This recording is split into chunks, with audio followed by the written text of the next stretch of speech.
টানা 2 দিনের ভারী বর্ষায় বড় মাত্রায় বন্যার আকার ধারণ করেছে মাতারবাড়ি বিধানসভা কেন্দ্র। বিভিন্ন উপজাতি এলাকা থেকে শুরু করে বাঙালি এলাকায় গোমতী নদীর জল প্রবেশ করতে শুরু করে বাড়িঘরে ঘরবন্দি হয়ে পড়ে জনতা। এই ঘটনার খবর পেয়ে মঙ্গলবার সকাল থেকে মাতারবাড়ি ব্লকের বিডিওর নেতৃত্বে মহারানী এলাকার গামারিয়া, ছয়গড়িয়া, লক্ষ্মীপতি সহ বিস্তীর্ণ এলাকা থেকে সাধারণ মানুষ শরণার্থী শিবিরে আশ্রয় নিতে শুরু করে। ইতিমধ্যেই গামারিয়া বিদ্যালয়ে শরণার্থী শিবিরে ক্যাম্প তৈরি করা হয়েছে। সরকারিভাবে দেয়া হচ্ছে শুকনো খাবার। অপরদিকে মহারানী ওয়ারেংবাড়ি জাতীয় সড়কে বড় গাছ পড়ে অমরপুর ও মহারানী সড়ক সম্পূর্ণভাবে বন্ধ হয়ে পড়ে। এর ফলে গাড়ি যাতায়াত সম্পূর্ণভাবে স্তব্ধ হয়। পরে এই ঘটনার খবর পেয়ে বন দপ্তরের কর্মীরা রাস্তা থেকে গাছ কাটার জন্য উদ্যোগ গ্রহণ করে এবং দীর্ঘ 3.5 ঘন্টার চেষ্টায় উন্মুক্ত হয় গোটা জাতীয় সড়ক। অপরদিকে বড় আকারে ধস পড়ার কারণে মহারানী বিএসএফ ক্যাম্প সংলগ্ন জাতীয় সড়কে রাস্তা বন্ধ হয়ে পড়ে। পরবর্তী সময়ে ড্রজার লাগিয়ে জাতীয় সড়ক থেকে সরানো হয় ধসের কাদা মাটি। এক প্রকার বন্যায় মহারানী এলাকা বিভিন্ন কৃষি জমি জলের নিচে তলিয়ে যায়। সব মিলিয়ে এক ত্রাহি ত্রাহি রব সৃষ্টি হয়েছে গোটা মাতারবাড়ি বিধানসভা কেন্দ্র জুড়ে।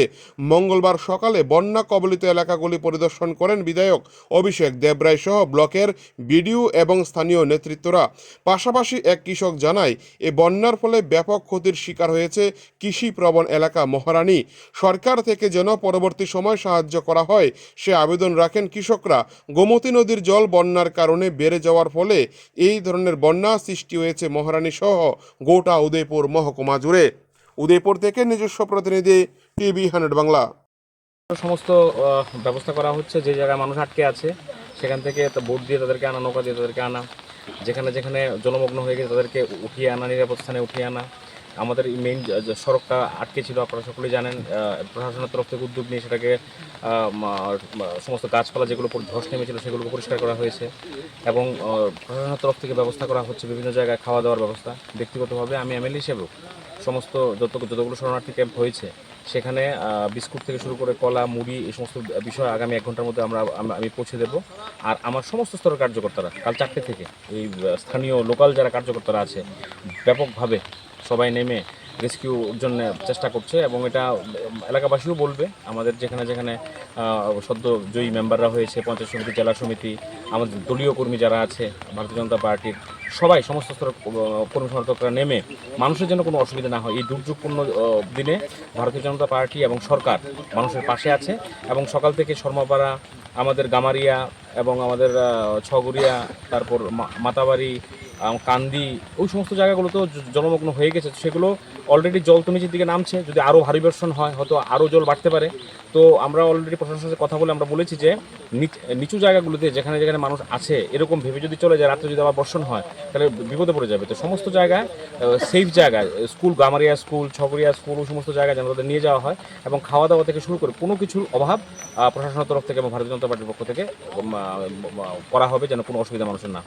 এই এলাকাতে কুঞ্জবন থেকে শুরু করে লক্ষ্মীপতি, পোটামাটি, মহারানী, হীরাপুর এবং আমাদের গামারিয়া সাইড পুরোটা ভিজিট করছি। এখানে বিভিন্ন জায়গায় জল উঠছে। তো সেখানে যারা বাড়িতে জল উঠছে তাদের আমাদের রিলিফ সেন্টারগুলোতে শিফট করা হয়েছে এবং এখানে খাওয়া দাওয়ার ব্যবস্থা, হেলথ কেয়ার সমস্যা সব কিছুর ব্যবস্থা করা হয়েছে। কতটা স্যার আছে সেন্টার এখন পর্যন্ত মোটামুটি 12-13টার মতো সেন্টার ওপেন হয়ে গেছে মাতারবাড়ি এলাকায়। মাতাবাড়ি কতজন এখনো পর্যন্ত এসে আশ্রয় নিচ্ছে শরণার্থী হিসেবে? 350-400 মতো লোক। 350-400? কোন কোন এলাকার স্যার এইগুলো সবচেয়ে বেশি? মোটামাটি এলাকা আছে, লক্ষ্মীপতি আছে, পুরা আমাদের মহারানী, হীরাপুর, তারপরে কুঞ্জবন এলাকা আছে, মাতাবাড়িতে আছে, এখানে গামারিয়াতে আছে। এখন কোন জায়গাতে আছেন আপনারা? ভিজিট করছেন?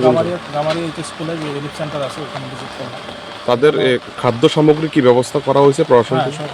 যা যা লাগে এখানে লোকাল যারা নেতৃবৃন্দরা, আমাদের জনপ্রতিনিধিরা আছেন, ওনারা ব্যবস্থা করতেছেন সব কিছু ঠিক। এবং মহকুমা প্রশাসনের সহযোগিতা আছে যাতে সবাই ঠিকমতো খাদ্য প্লাস আমাদের যে মেডিকেল হেলথ কেয়ার সব কিছু যাতে সুবিধা দিতে পারে।